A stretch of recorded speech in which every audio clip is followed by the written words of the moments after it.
નમસ્કાર મિત્રો, તો NMMS સ્કોલરશિપ 2025-26નું જે ફાઇનલ મેરિટ લિસ્ટ તમારા જિલ્લા પ્રમાણે બહાર પાડવામાં આવતું હોય છે તે ફાઇનલ મેરિટ લિસ્ટ આવી ગયું છે। તો તમે ફાઇનલ મેરિટ લિસ્ટમાં તમારું નામ ક્યાંથી જોઈ શકો છો, તેમજ ફાઇનલ મેરિટ લિસ્ટમાં જે પણ વિદ્યાર્થીનું નામ આવે છે તેને આગળ કઈ રીતની પ્રોસેસ કરવાની હોય છે તેના વિશેની સંપૂર્ણ જાણકારી આ વિડીયોમાં મેળવીશું। તો સૌપ્રથમ વાત કરું તો કે તમારું ફાઇનલ મેરિટ લિસ્ટ છે તે તમે જે પણ સ્કૂલમાં અભ્યાસ કરતા હશો ત્યાં તમને જિલ્લા પ્રમાણે જે પણ સ્કૂલ હશે તેમાં તેની જિલ્લાની PDF આવી જશે। અહીં મારી પાસે ગીર સોમનાથ જિલ્લાની PDF છે।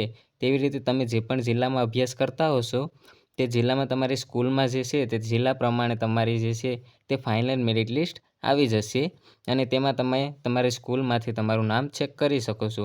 કોઈપણ વેબસાઇટમાં છે ત્યાં જે ફાઇનલ મેરિટ લિસ્ટની જે PDF છે તે મૂકવામાં આવતી નથી હોતી, તમારા જિલ્લા પ્રમાણે તે તમારી સ્કૂલમાં મૂકવામાં આવતી હોય છે।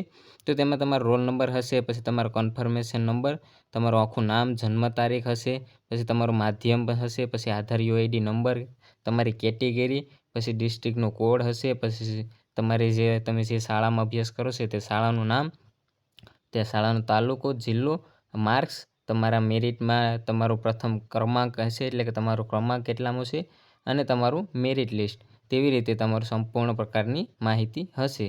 તમે અહીં જોઈ શકો છો કે ગીર સોમનાથ જિલ્લામાં આટલા વિદ્યાર્થીઓનો સમાવેશ છે। ટોટલ કેટલા વિદ્યાર્થીઓ છે તો કે ટોટલ છે તે તમારો ક્રમાંક છે। અહીં ટોટલ તમારા તમામ જિલ્લામાં ટોટલ ક્રમાંક હોય છે તેમાં ક્રમાંક આપેલો છે અને જે મેરિટ લિસ્ટ છે તે SC ST વિદ્યાર્થી માટે જોઈ શકો છો કે તેમાં 82, 78, 74, 71, 74 તેવી રીતે છે અને જનરલ વિદ્યાર્થીઓ માટે જે છે તે 92 અટક્યું છે।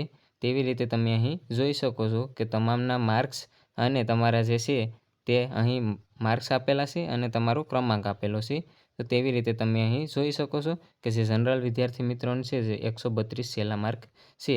તો આવી રીતે તમે તમારું મેરિટ લિસ્ટ છે તે તમારી સ્કૂલમાંથી ચેક કરી શકો છો। તમારે જે પણ સ્કૂલમાં તમે અભ્યાસ કરતા હોય ત્યાં તમને PDF આવી જશે અને ત્યાંથી તમને જાણકારી મળી જશે।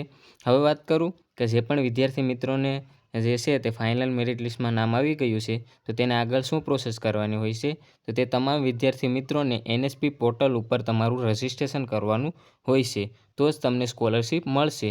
તો તે રજિસ્ટ્રેશન જ્યારે પણ ચાલુ થશે ત્યારે તમને વિડીયોના માધ્યમથી હું જાણ કરી દઈશ કે તમારે રજિસ્ટ્રેશન છે તે કેવી રીતે કરવું અને જે પણ વિદ્યાર્થી મિત્રોનું મેરિટ લિસ્ટમાં નામ આવ્યું છે તે તમામ વિદ્યાર્થી મિત્રોને કોંગ્રેચ્યુલેશન। અને આના વિશેની કોઈ પણ નવી અપડેટ આવશે તો હું તમને વિડીયોના માધ્યમથી જાણ કરી દઈશ।